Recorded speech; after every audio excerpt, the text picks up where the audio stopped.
Well, thank you for such a kind introduction, and thank you all for coming. I'm quite grateful for the opportunity to share my experiences up north with everyone. I do enjoy these opportunities to connect with the public. We have these extraordinary research efforts up in this faraway place, and something that we do on behalf of Canadians and the wider scientific community, so that hopefully this is an opportunity for you to hear something about it. And to talk to me about it, either throughout. You can ask questions. There'll be some time for questions afterwards, and I'll kind of hang out a little bit afterwards as well. So that's me. I'm in the physics department, finishing up a PhD.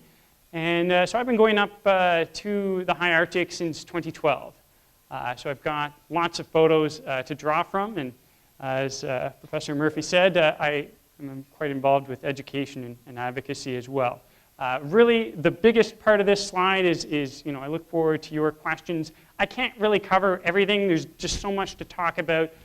So if I don't talk about something you're interested in, ask questions afterwards. Or I don't really go into a lot of the technical aspect of some of the science. And if that's something you want more about, then definitely ask me questions. But I wanted to make sure that everyone could gain a few things from the talk, and so it's fairly high level and try to keep it a bit fun.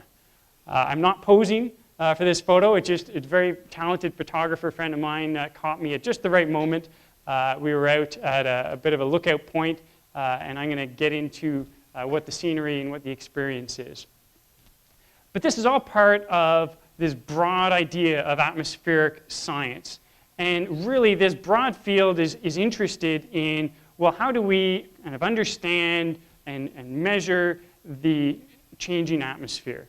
And the atmosphere is doing all sorts of interesting changes for natural reasons. We have forest fires putting up smoke plumes that gets transported over vast distances. And we also have human impacts. We have greenhouse gases we release into the atmosphere, and they go all across the planet and have an impact as well. So there's a lot of reasons why the atmosphere is very interesting, dynamic, and we're trying to get a handle on that on small scales and large scales.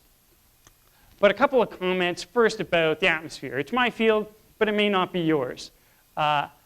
It's quite small, really. So I thought I'd ask you, I'm going to ask you a few questions along the way. How thick is the atmosphere? Do you have a sense of that?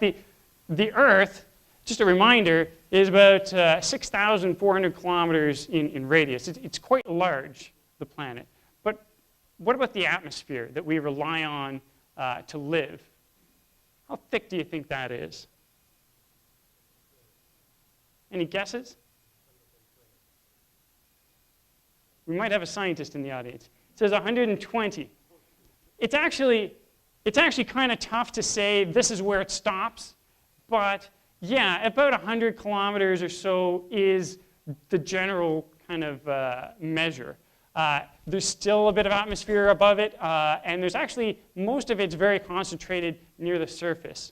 So this is very small, and if you want to think about it in terms of everyday distances, it's essentially the distance from here to Barrie. You could drive that in an hour if you're, lucky on the road, let's say. That's not that far, really, for something that's so critical to our existence. So it's fairly small, and this is part of the reason why natural and human sources can have such a big impact. So today, I'm going to talk about the journey, like what is it like to actually go to this faraway part of the country. I'm going to talk a little bit about the Earth's atmosphere, and in the Arctic specifically, and talk a bit about PEARL, which is the facility that I've done my field work at, and there'll be some time for some questions. Okay, so we're in an airplane. We want to be in an airplane flying straight across the Canadian Arctic. You get some great views, but let's back up for a moment before we jump into where PEARL is and ask ourselves, well, wait, where are we going, first of all? Exactly where are we going? So we're here in Toronto. Everyone's familiar with that. Now, the first thing we want to do is hop on, maybe we don't want to, but let's take Air Canada, and we'll fly out to Edmonton or so, and then fly up to Yellowknife. So you probably heard of Yellowknife. For me, the first time I did this, Yellowknife was this faraway place at the edge of the country where, like, I memorized it in school as one of the capitals, but I didn't really have a good sense of what it was like. It was far away. That was really the sense of it. So here's an image of Yellowknife. It actually kind of reminded me of Ottawa. It's kind of a lot of government stuff and snow. Lots of wonderful arts. It feels pretty far. It feels pretty cold. This is a colleague and friend of mine, Joseph, feeling the full cold of February in Yellowknife. It was about minus 30, minus 35 that day. Very sunny, very pleasant, but very cold. Now, how far north did we go? From Toronto to Yellowknife. I sat down on my computer and I wondered, we must be a pretty far distance at this point. Do you have a sense of how far north Yellowknife is from here? It's about 2,000 kilometers north. So if you go Toronto to Yellowknife, that's about 2,000 kilometers. That's pretty far, and you feel it. Now what about Eureka? What about where we do our research? Well, from Yellowknife, we then go onwards. We get a private plane, because nobody actually flies commercially. And we go up to Cambridge Bay, which is a community of about 1,500 people. And then we fly onwards to Resolute along the kind of northwest passages. And then onwards still to Eureka, which is on Ellesmere Island, right up here at the top. So it's 80 degrees north. That's really far. So how far is that? This is one of these things I'd hope you come away with, is an appreciation for the scale. The Arctic is absolutely enormous. It's the size of Western Europe. So it's about 4,000 kilometers. So Yellowknife is the halfway point. You get to this faraway place, and you're only halfway there. You've still got the entire set of Arctic islands to cross. So we're going really far. It's the team looking very happy, getting into this little plane. So it's actually closer to, when we're in Eureka, we're closer to Stockholm and St. Petersburg and Glasgow, Scotland, than we are to Toronto. Like, that's really far. So we would be here. It's Eureka. We're farther north than the Northern Lights. I mean, once in a blue moon, we get the Northern Lights in Eureka, but it's very rare. It's like, you know, you can get them in Toronto, but don't count on it on a given day. If you want to see Northern Lights, go to Yellowknife. So yeah, beautiful, but not in Eureka. They're not banned, but you know, they're uncommon. So, okay, we're in this plane, this tiny little plane full of scientific equipment and giant parkas. You have to wear your full outdoor gear in case the plane goes down, and you don't have time to put it all on. So for safety reasons, you have to keep all of your gear on at all times. And so we do a little bit of work. We watch videos. You know, it's a private plane, but there's no bathroom, first of all. Secondly, it's very bumpy because it's a prop plane. It's very, very loud. One of the best pieces of advice I got was, you know, bring something to cover your ears. It's going to be very loud. And this is a full day thing. So one of the reasons we stop by Cambridge Bay and Resolute on the way is to refuel. It's a small plane. It's a long distance. The other reason is to use the bathroom. It's important. But the advantage is we get these beautiful Arctic views of the landscape. And so this is what makes it worthwhile when it's very windy outside and, you know, the plane's coming in at a steep angle and I'm looking down a little concerned, and, you know, then it levels out and lands. It kind of made me feel a little nervous at times. Flying through the Arctic is, you know, it's safe, but it's not perfectly safe. It has risks. And sea ice. You get to see sea ice for a little while. For the moment, it was nice to see it so that I can talk about it when I'm older. And then you arrive at Eureka, which is it's the northernmost civilian site in Canada and arguably the world. There's a few sites that kind of argue amongst themselves about who's the most north, but we've got a pretty good claim. There's a military base a bit farther, but that's not quite the same type of place. This is, you know, tourists can come here and scientists. So this is, you know, it's got a claim to be pretty far north. Because it's so far north, this is actually a very old building. This is the old Eureka Airport building, Eureka International. They do have flights from Greenland, so it is an international airport. They do have customs. It's a set of forms in a drawer somewhere. So you get there and you see the modern stuff, and you also see the old stuff, because there's not a good kind of way to take down buildings and cart them off. So things in the Arctic tend to just sit there. So this is me. Welcome to Eureka. Now, do I look cold? I'm not cold. The fun part about this photo is that I've just gotten back from a 2-hour hike at night where we walked away from Eureka until we could see no lights at all. It was just complete silence and very peaceful. You've got to be the right kind of person to be in that kind of isolation and feel fine. But it was actually a wonderful experience. We were looking out into the darkness and saw an animal kind of running around. We had got their attention, and so we kind of wondered, wonder if it's a wolf, or it turned out to be a fox. That was cool. So the fox actually followed us most of the way home. He was very curious to meet the new scientists. So we got back, and we had eyelashes that had nearly frozen shut. Now, it's about to become winter here, so a piece of advice: if your eyelashes get frozen shut, just take your fingers and just melt them. Be patient and just do not pull. It's the wrong way to deal with frozen eyelashes. So it gets very cold there. When we landed this one time, it was minus 47. This is very typical. That's without wind. When the temperatures reach minus 50, we gather around the instrument and take photos of ourselves with the minus 50 in the Environment Canada lab, because it's like an event. This is, a special type of person goes up to these places, but we get very excited. So this is Eureka. This is shot from up a hill, just outside, and this gives you a bit of an idea as to where we are. It's a science outpost, primarily, there for research and measurements. It's a platform for groups to come in and do short-term work, but it's also there 365 days a year for Environment Canada measurements. There's a very small permanent staff team. Most of the staff is dedicated to keeping it moving.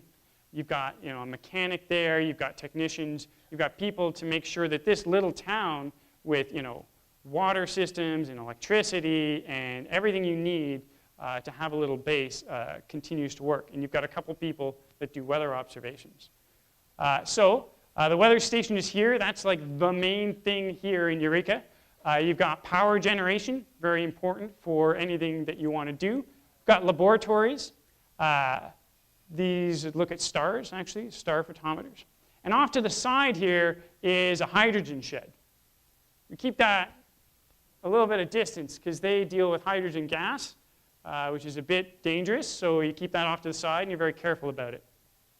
So the weather station is this building. It's actually recently built. It's just about 15 years old. And the entrance kind of looks like the entrance to a freezer. This is a very thick metal door. The freezer is outside in this case, and it keeps the cold outside. There's shovels kind of all over the place for obvious reasons. And note that there's a Canada Post here. Again, there is a post office, but it's effectively a shelf inside an office with a cash box and a few things. But you can send and receive mail for the same price as you would here. So it's a really good deal. I've had a good time writing postcards from Eureka, putting them in the postman bag, and then seeing how long it takes to go to different places around Canada. And it always surprises me who gets it first. It seems kind of random, and it takes months. The mail only goes out like once a month. Okay, so this is launching a balloon. It's kind of hard to see because they're see-through, but there's the ginormous balloons. You fill them with some hydrogen gas, and you attach some instruments there, and away it goes. And these will carry instruments up to the middle of the stratosphere, which is over 30 kilometers usually. They get to 33, 34 kilometers. That's quite high. Here's the hydrogen shed. So they do these launches twice every single day. 6 in the morning, 6 at night, local time. So we go out and we watch.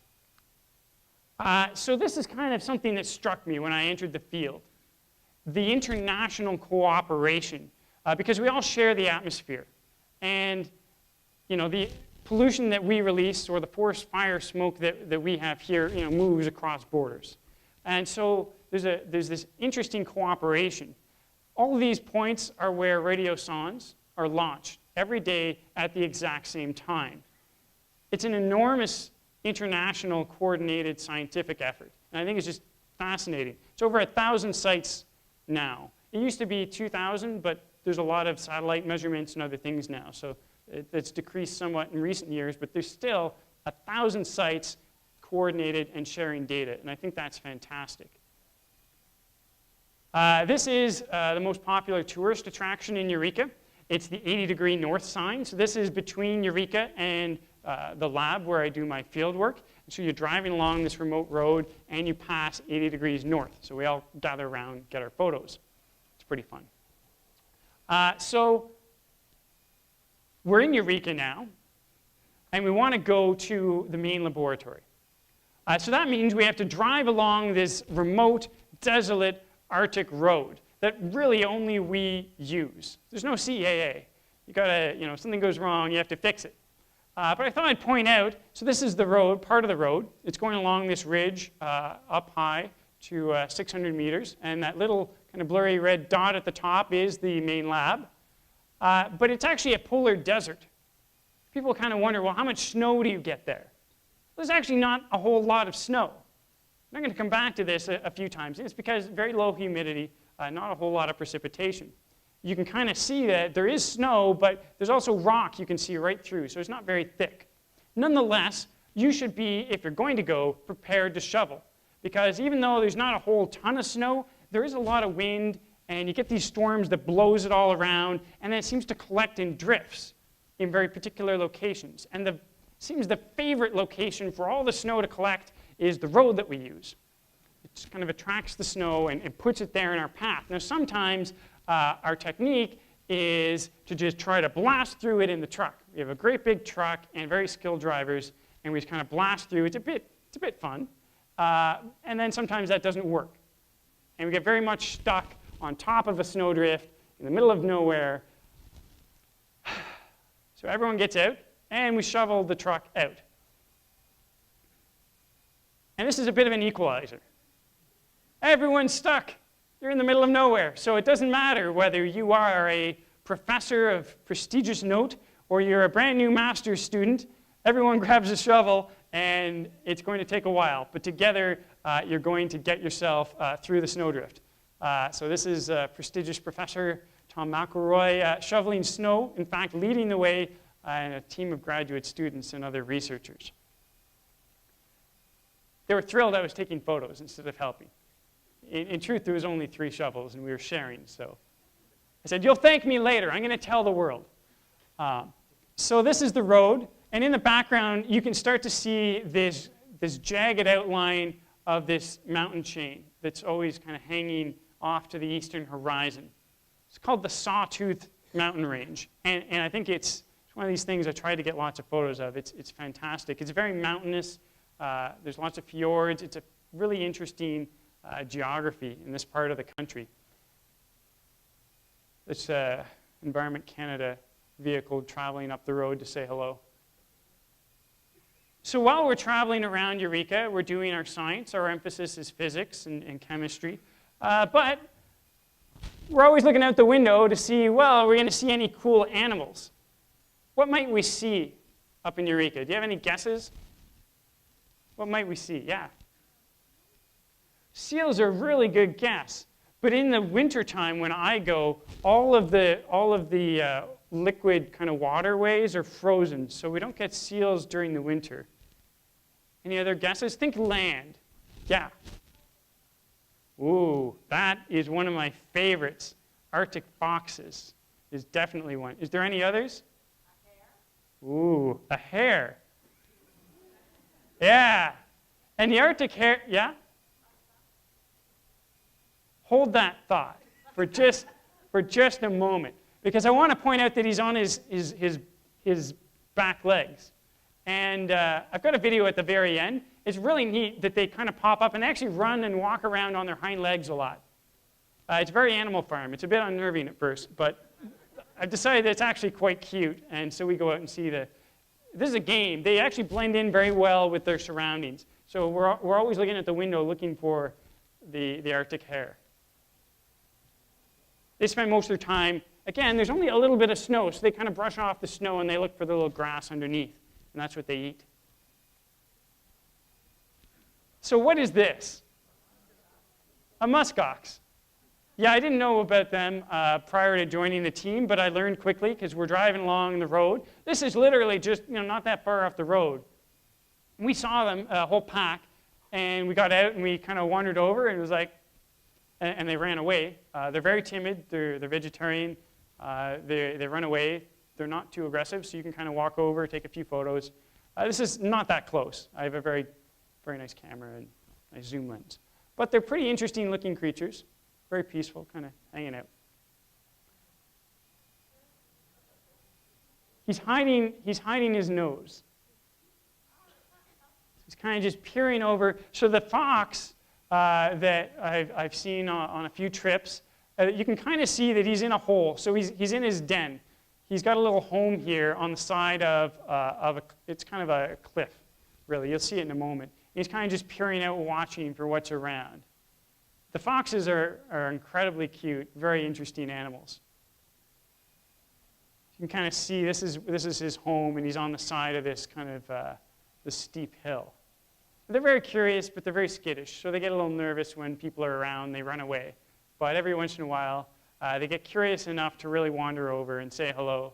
And as I said, they followed me, in fact, on walks before, keeping a bit of a distance, but they're very curious animals. And here's the fox again. I was kind of chasing after the fox a little bit. And then, while I was looking at the fox, I realized there's actually, you can't see it perfectly well on the projector, but there are these little suns on either side of the sun. And those are actually an interesting physics phenomenon that we get a lot of in the high Arctic. They're called sundogs. So you've got the sun here, and this is just, just outside of Eureka landscape. And you get this little bit of a rainbow effect, this bright spot here, and this bright spot and rainbow spot here.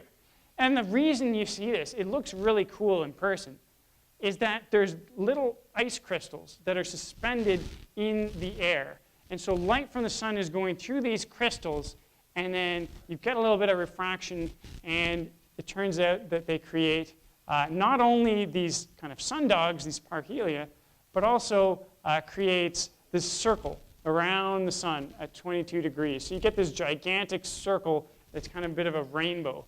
And it's really kind of cool to see this happen. It's because of these suspended ice crystals. Okay, so we had some stops along the way. It's a very busy road, lots of cool stuff to see and think about. But now we're actually at the lab. So this is the PEARL Ridge Lab. You saw that the road kind of goes up this ridge. We've got a bunch of big satellite dishes outside. Kind of fun fact, this is basically the world's northernmost geostationary internet link. If you go any farther north, you cannot connect with a satellite in geostationary orbit. So we have an internet link that basically looks right at the horizon to send the data back. So that's the lab. A bit of a closer view. So this is just past 80 degrees north. We're up on the top of a ridge, not that far from the Eureka weather station. And there's this staircase on the outside. I've spent a lot of time on that staircase bringing instruments up and down. This is kind of the view showing that it's up on this ridge overlooking all sorts of mountains and different terrain. So these are the scientists who are leading the charge and responsible for all the great things that get done at PEARL. Jim Drummond and Kim Strong, my supervisor. So let's go up onto the roof. Let's go up those. Notice the shovel again. We have to dig the instruments out on occasion. We're going to go up the staircase. And okay, you're with me, so it's okay. We're authorized. We can go. So here's looking back basically towards Eureka, which is kind of down that way. And so this is sunrise at 10:30. It's a very convenient sunrise. We don't have to get up early. We can have a casual breakfast. We can go do some work, and then we go outside and watch the sunrise. This is the end of February.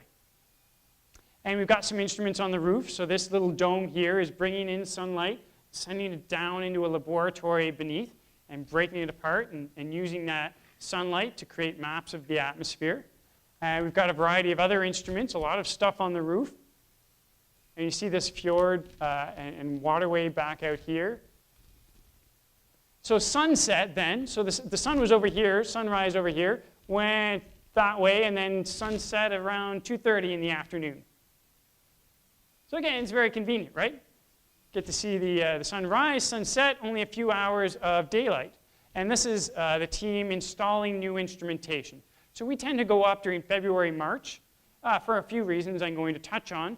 And then we kind of check all the instruments, we do upgrades and maintenance, and install new things. So we spend a lot of time on the roof.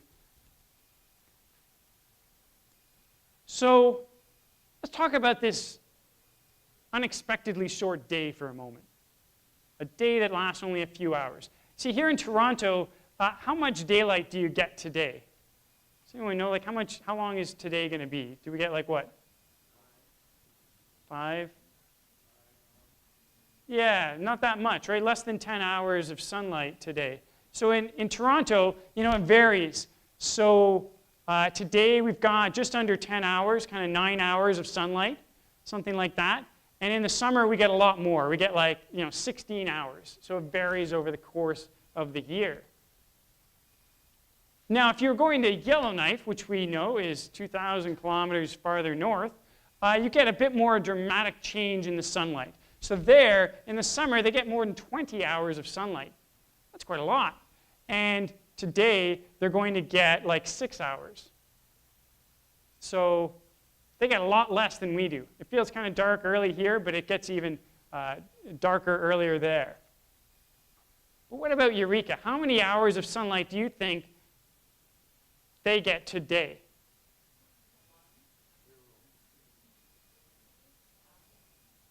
I heard 0, I heard 1, something around that. This is what that looks like. Yeah, today they get 0, no sunlight at all. And that's called polar night. 4 months of perpetual darkness. Imagine that. Some people might not like that.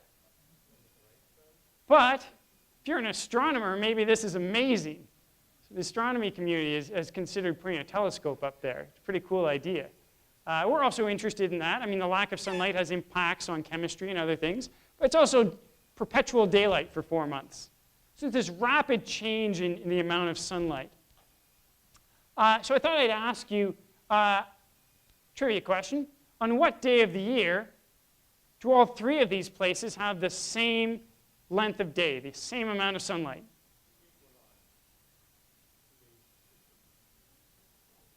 I heard a few people say equinox. Yeah. So what happens is, due to the way that tilt of the Earth changes, we've got these 2 days a year where they all have the same amount of sunlight. Half the day is light, half the day is dark. Toronto, Yellowknife, and Eureka. So that's kind of neat. So March 20th and September 22nd this year. Same amount of sunlight. So when we go up in the kind of middle to the end of February, there's very short days. So we only get kind of a few hours of sunlight. But every day it changes dramatically. You see the sun rise earlier and earlier, very noticeably. By the time we leave, there's like more sunlight than there is darkness. So we get to watch this rapid change in the environment. And that has implications for animals and people. If you're working there in polar night, it has an impact on you, has an impact on how the animals behave. It changes environmental conditions. I'm going to touch on one of those. It changes chemistry a lot. When you have no sunlight, you have all sorts of chemistry that does or doesn't happen, and the return of sunlight then changes the composition of the atmosphere because you've injected all that energy into the air. And that's one of the big reasons why we go when we do. We want to watch how the atmosphere changes with the return of sunlight. It also changes how we can actually measure the atmosphere. If you want to just sit down and think like, okay, how do I figure out what's in the atmosphere like 10 kilometers above me? It's not so simple to do. And so one of the things we do is use sunlight. But we can only do that part of the year. So the research that gets done at PEARL is quite extensive, but if you want to think about broad categories, we look at climate change. We measure greenhouse gases. We measure how much radiation is getting to the surface and how that's being changed by different composition. We've got labs at different altitudes, which helps with that. There's a lot of ozone depletion research as well. And we're looking at the Arctic atmosphere, which has a variety of features that are interesting and kind of unique. So originally, the lab was in fact built back in the early 90s by Environment Canada. And at the time, ozone depletion was very topical. There was a brand new agreement. Canada was leading the way in trying to say we need to solve ozone depletion. It's a global problem that we all need to come together for. Very successful. Big anniversary this year. And so PEARL was actually up there, taking measurements of the ozone layer in the Arctic and how that chemistry works and how it's changing. And we're particularly well situated. This is us. These are winds. This is a map of the wind. So you get this very, very distinct wind pattern in the upper kind of middle part of the atmosphere. It's called the polar vortex. Occasionally you hear about it here in the news when it might push some cold air down south and we all kind of feel like our jacket's not quite enough. But Eureka is actually situated right in the middle of it a lot of the time when interesting stuff is happening. So if you want to understand the polar vortex, this is a very good place to be. And the polar vortex has a big impact on chemistry, and we're there to kind of watch it. So if you remember those weather balloons, they measure all sorts of things. Temperature is one of them. And you can actually see this is a plot of temperatures at Eureka. It starts near the ground at right minus kind of 50. And then up in this stratospheric altitudes, it actually dips below these thresholds when the polar vortex is there. And if it passes this line, all sorts of very interesting chemistry happens where we end up destroying a lot of ozone and creating depletion events. And so we're interested in watching how that's changing over time. The ozone layer is supposed to be recovering, right? So we're watching to make sure that's true.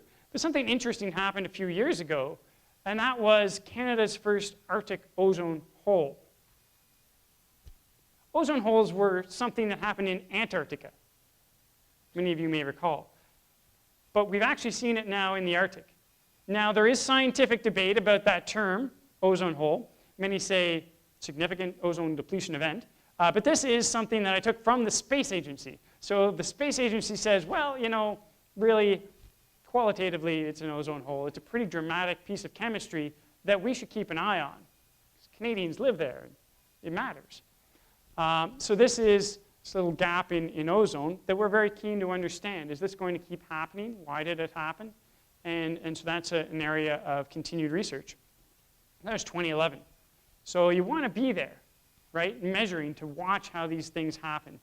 You can't go back and measure the atmosphere of a month or two ago or a year ago if you realize something might have happened. You have to be there. And so there's all these different things that go on at the lab. Looking at what's in the air, how is it changing, how is it connected to other parts of the planet. We look at the polar vortex, we look at pollution transport, we even connect a lot with models and satellites and all these different topics. If you're interested in some of this, you can talk to me afterwards. We're part of these global efforts. Again, the atmosphere is part of, it's got all these big topics, climate change, ozone depletion, pollution. And you can't really understand these topics with a single site or a single country. You have to get this broader view.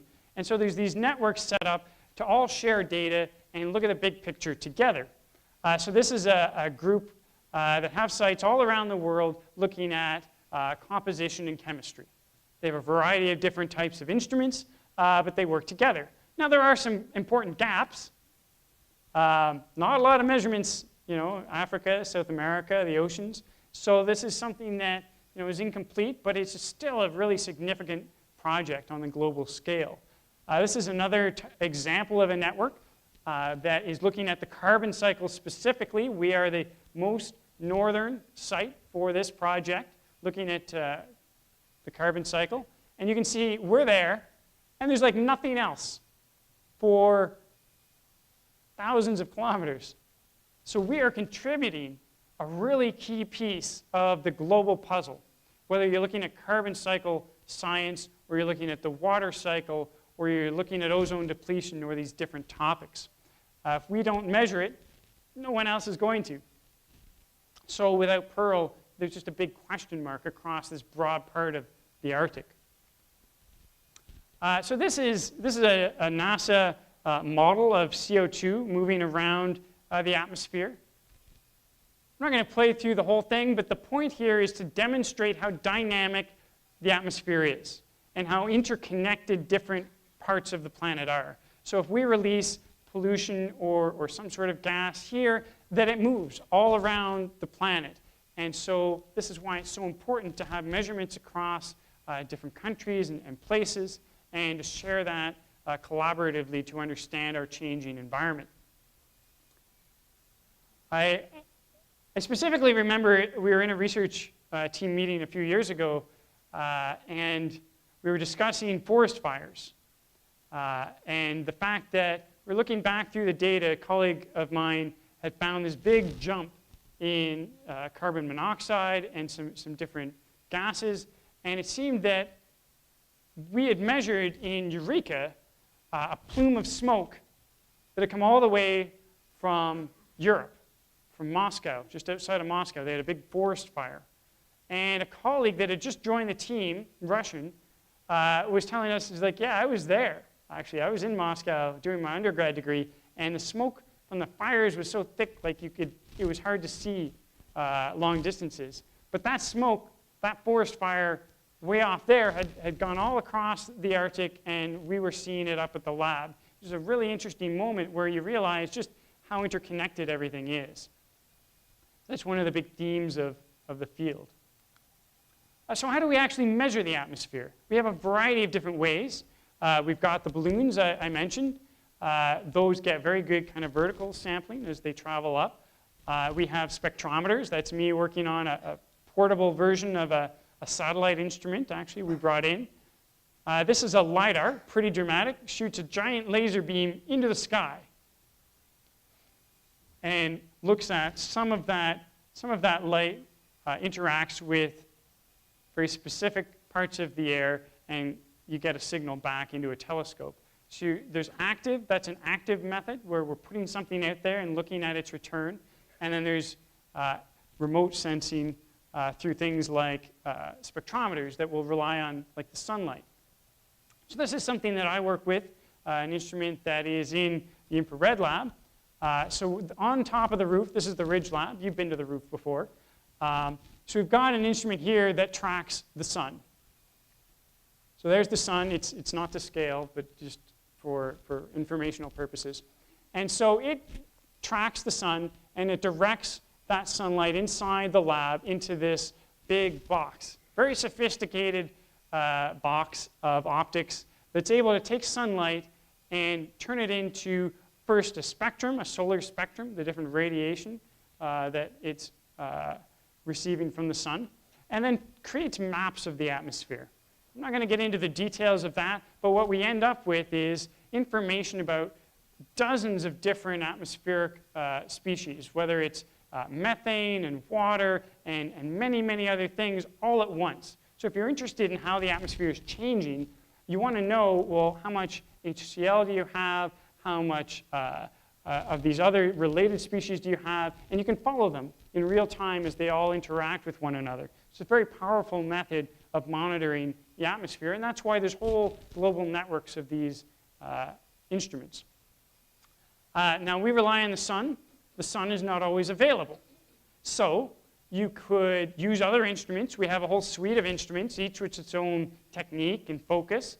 But one thing we've been experimenting with is, well, we could use the moon.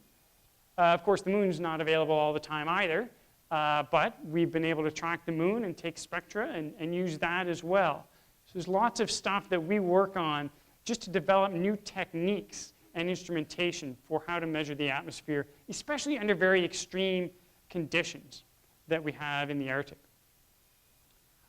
So let's take another look around. There's a few other things I didn't quite get to. This is a big topic, so I kind of feel like the fox here, you know, a little curious creature on top of this big, massive landscape of snow, ice, and other things to see. So I thought I'd ask you, how does air temperature usually change as you go up a mountain?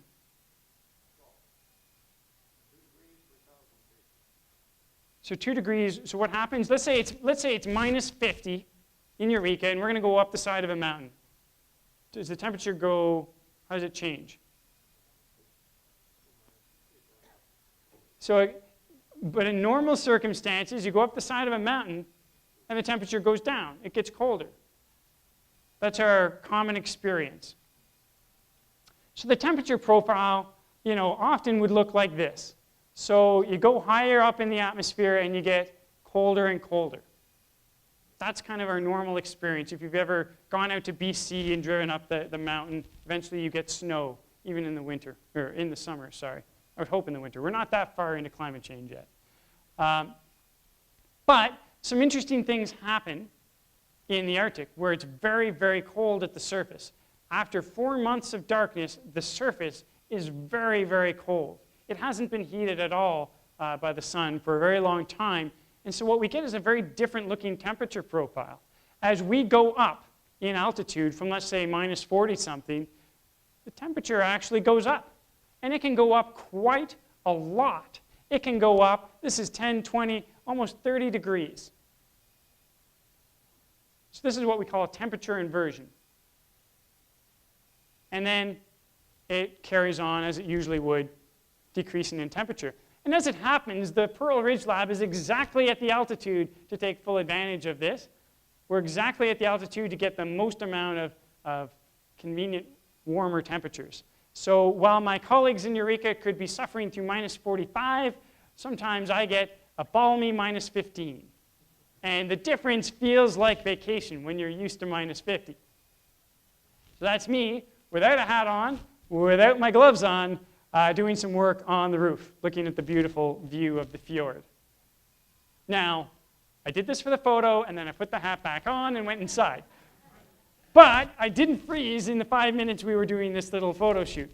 But I thought it was worth it because I wanted to bring this photo to you today. A little bit of fun. You can kind of see that the other thing in this photo that's useful to note is there's this layer of fog. Right? You saw photos before where there's just this waterway, but you can't even see it. So what happened was there was a bit of a lead developed, so the ice cracked. And so then you had liquid water exposed just down in the sound here. And minus 50, liquid water, so you got a whole lot of humidity in the air, and you got all this fog created. But the thing was, is it got stuck under the inversion layer. So it wasn't going to rise, it wasn't going to mix very much, and it just spread out horizontally. So the whole landscape within an hour just filled out. You saw this layer of fog go in all the low-lying areas. Very interesting to watch. And so whether it is a natural source of like humidity, like that was with the fog, or it's emissions from our power plant in Eureka, things get stuck. It doesn't mix and move the way it normally would because of the inversion layer. It gets kind of stuck near the surface. So it's not going to rise any further. So this is emissions from Eureka here. It gets stuck, and then it just kind of travels around. So if there was like a lot of mining here, it would be a very polluted environment. So these kind of features that are unusual really have an impact on all sorts of things, how the air moves especially. So near Eureka, we have another lab with some extra instrumentation. It's a bit of a smaller place, but we're looking at things near the surface, and we can combine that with things up on the ridge and start to compare and look at how the atmosphere changes at different levels. This lab has a big green lidar that I showed you before, and it sends back this map, this very fine map of water vapor and temperature and different things that it can probe. it can only go so far. This particular one can only really look at the first 10 kilometers, which is why we have so many different instruments. They all have their own advantages. If you really want to go out and far away, quite distant from Eureka, we have a little box, shipping container with some instrumentation looking at radiation and looking at winds. There's a whole field of these antennae, and they're looking at upper atmospheric winds. And this is really quite far from everything. Kind of a neat little dome. And this is, I didn't quite get all of the landscape here, but it's really quite, this is really far. This is away from Eureka. This is remote, even for Eureka, and we're looking at what's the environment really close to the surface. These are some people walking over to give you a sense of scale. It's about 30 meters. So a wolf pack lives nearby. So you can climb that thing and then look out and be like, oh, cool, some wolves. They're really magnificent animals. Don't get too close. They're wild animals. Don't feed them. Don't get too close. But from a distance, admire. Really quite a privilege to see them out in the wild. I have more photos of animals, but I decided not to just show you animals today. I do have more on Instagram and my website. And we're constantly experimenting with other things. Keeping to one site is useful. You can have big instruments. But we've been thinking about ways to kind of fill in the other gaps, both horizontally and vertically. So we've been experimenting with using drones, having them fly around in a pattern to capture things that are happening in a fine scale in the area. There's always going to be these challenges. It gets very cold, and so it's hard to keep everything warm. We've had a variety of heating failures, for example, where temperatures dropped. This is inside the lab temperatures. This is kind of normal. This is freezing. So you can see we got there kind of around February 21st, 22nd, and things were kind of okay. Then we ran into some problems. My colleague is wrapping her instrument with blankets. I am in full ninja or kind of bank robber outfit. I'm trying to stay warm while writing code. And then things really dropped down into freezing territory. And what was happening is the wind was so high, hitting the building, it was just sucking the heat right out. We lost sewage, so we couldn't use the bathroom. And we had power trouble and heating trouble. Things kept freezing and breaking. I was patching up this heat sink. And we eventually got it under control. But surprisingly, heat, or maybe not surprisingly, heating and cooling is a big challenge for us. And in fact, we've done things like, this is my colleague Xiaoyi, who has a dome out that collects sunlight to send into his instrument, and it was getting, the temperature difference was creating this trouble. So we ended up adding all these heaters to keep it clear.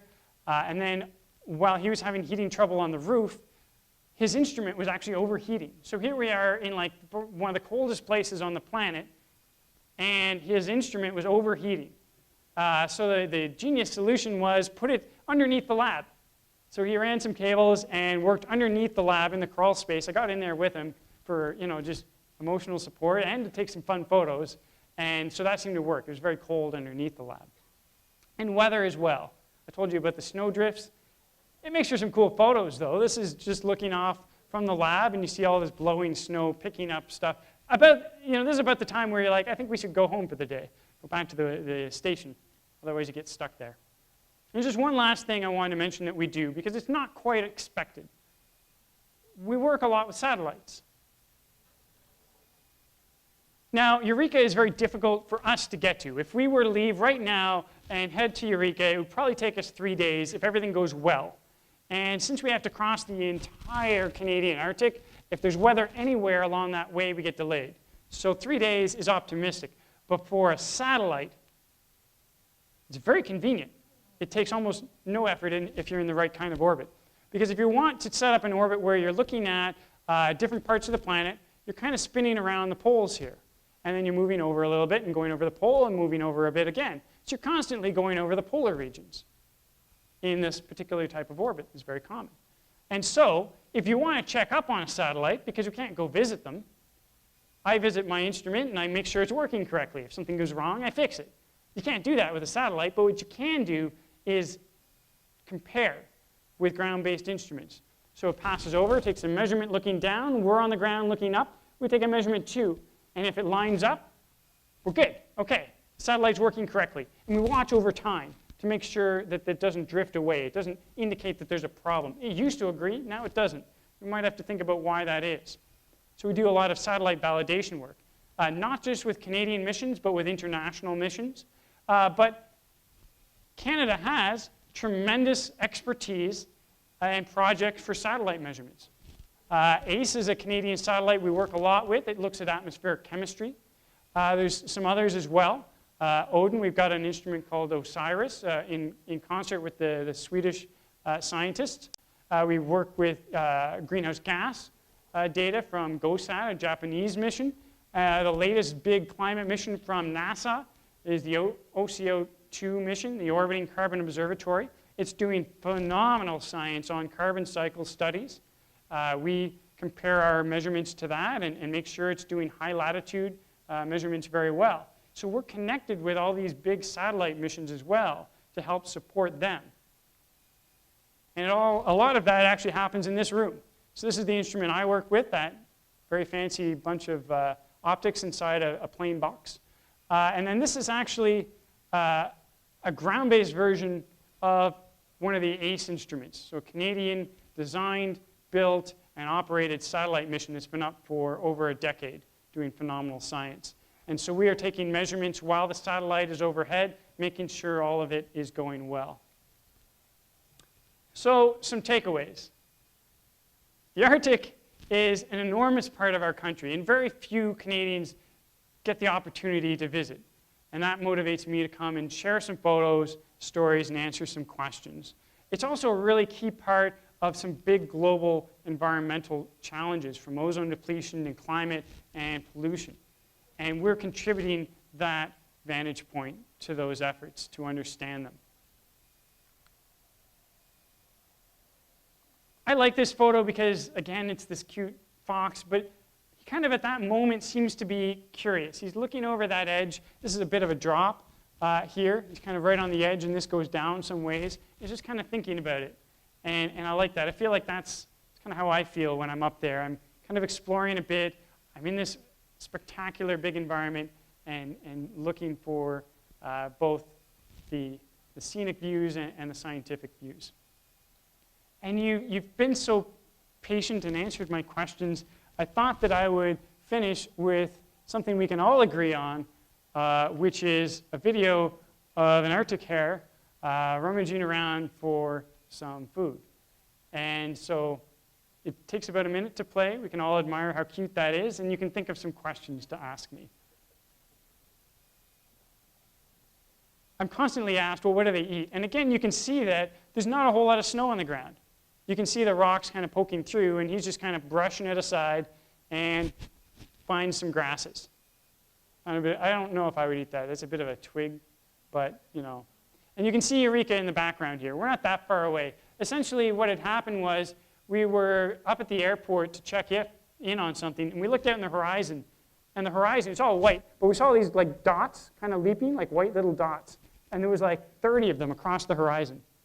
And so we're like, yeah, let's go over there. So we took the truck, and then we hiked out, and we were following the jumping dots, and we found this massive group of like 30 little rabbits. And so I took this video. It's about a minute and a bit long. That is the length of time an iPhone can last from 100% battery to 0 battery. It lasts about a minute before it is down for the day. So I couldn't take any other photos of like all the other rabbits that were there, but I have this. So that's kind of nice. So if you want more information about the work, there's a lot going on scientifically and otherwise. The students, the grad students involved, have a blog where they talk about some things. They try to explain why does the temperature inversion happen and what's ozone chemistry. So they've got a blog here. There's the official website here with more information about the dozens of experiments going on. This is information about me. I'm on Instagram with lots of photos, and I got a website with photos. Basically, you know, if you want more photos, these are some good resources. And that's it. I just want to thank you for the opportunity to chat, and feel free to come talk to me and ask questions. Thank you very much.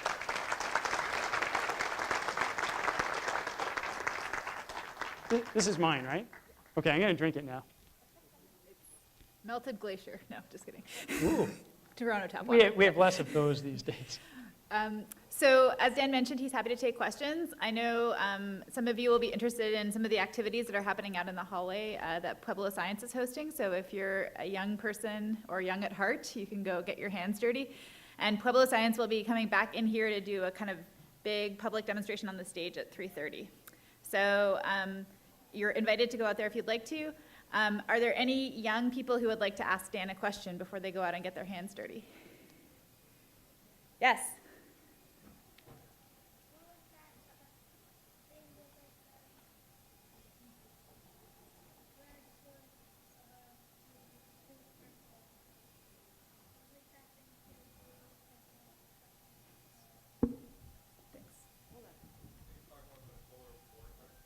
Oh, the map. Maybe he wants to know about the map, the polar vortex map.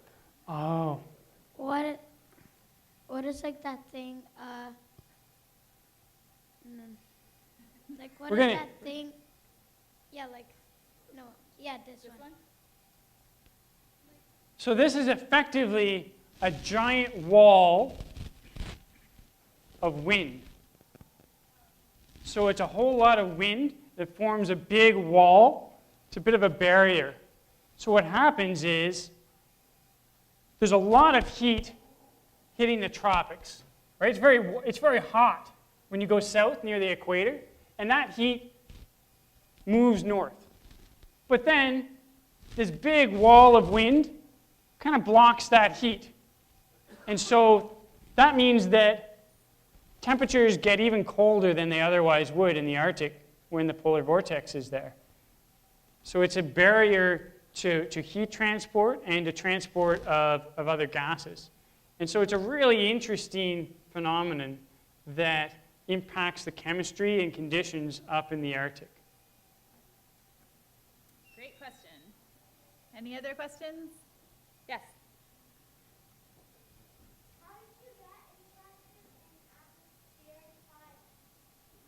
atmospheric science? Very good question. I actually started in astrophysics. That's what I got my undergrad degree in. I was very interested in how stars work and how different things in space work. But then I kept hearing about how our planet, I mean, other planets are very cool, right? I want to know, can we go to other planets? Are other planets out there?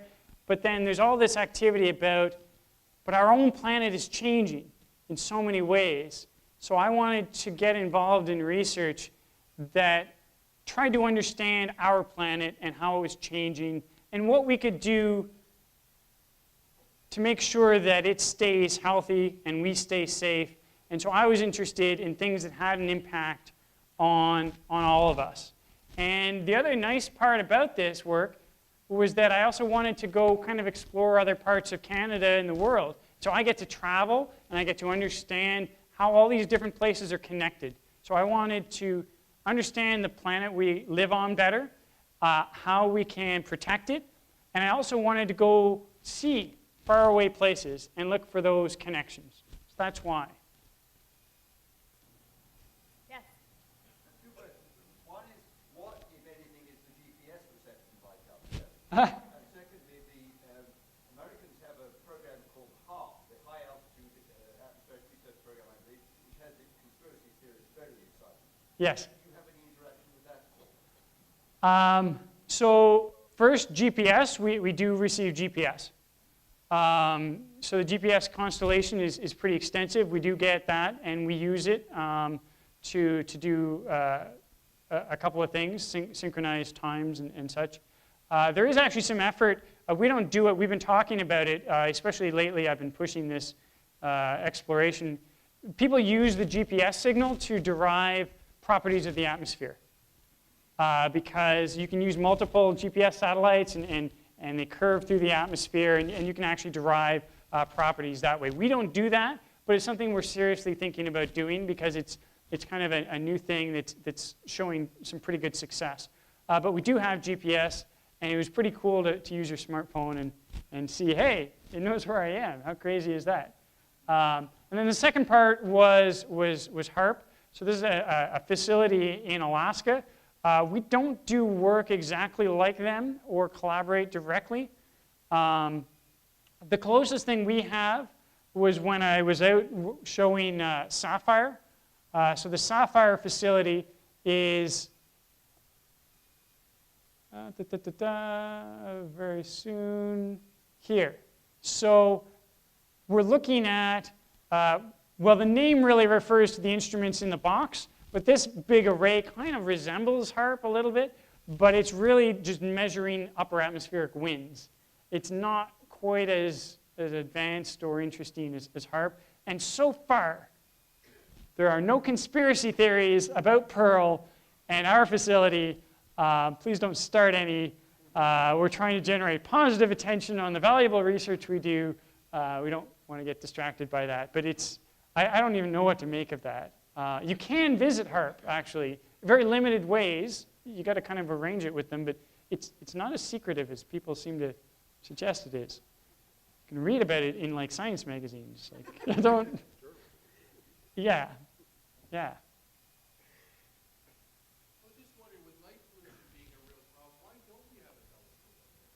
Okay, so a couple things. It's very expensive to get there. It's very expensive to get there. And so there's a logistical challenge, but that's not unsurmountable. We're there. And in fact, Eureka's been up there since 1947. This site's been up since the 40s and developed over that time. So there's been very serious thought about putting a telescope, and there has been a telescope for experimentation. So basically, proof of concept has been done. It's been published. It looks incredibly promising. Canada in the high Arctic, because very low humidity. Very good for astronomers. See, I actually research water vapor, so I think it's interesting. But astronomers is like the bane of their existence. It's in the way. And so that means a polar desert where there's very little humidity is very good for astronomy. Long periods of darkness, very good for astronomy. So they brought up telescopes, and they've done seasons of measurements and shown that it is on par with like top-tier sites around the world for astronomy. Now, convincing somebody to go to Hawaii to do astronomy is not a tough sell. Convincing them to go here to do astronomy, you got to find the right people. But they are interested. They've written about it. They published about it. There's serious thought being given, but I can't speak to that because that's all I know. I've helped to take some of their equipment off the roof and move it around. That's about as connected as I am. But yeah, it's a really good idea. And in fact, there's been continuing proposals to expand the facility to include astronomy because it's a really interesting idea. So not yet. This is why we need to reinvest in Canada's scientific capacity, right? There's a lot of questions, a lot of ideas that need to be pursued, and give us the resources, and you'll see a lot of very exciting things happen.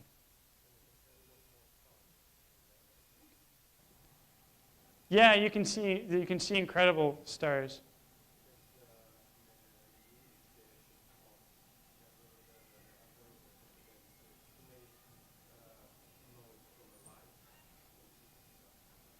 Yeah, escaping light pollution is difficult here, but Eureka is prime spot to avoid that kind of pollution.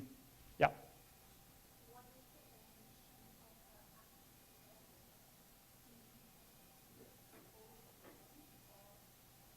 So the question was, what is the definition of an Arctic desert?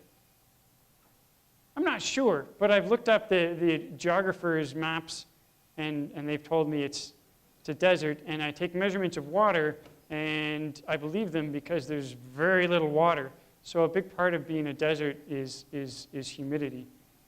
So I'd have to move that over to a geographer, but from my point of view, working with water vapor, that's a big part of it. It's very, very, very, very, very dry.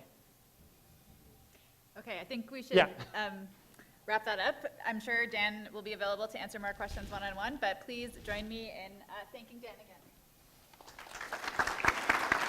Thanks very much. Should I just disconnect?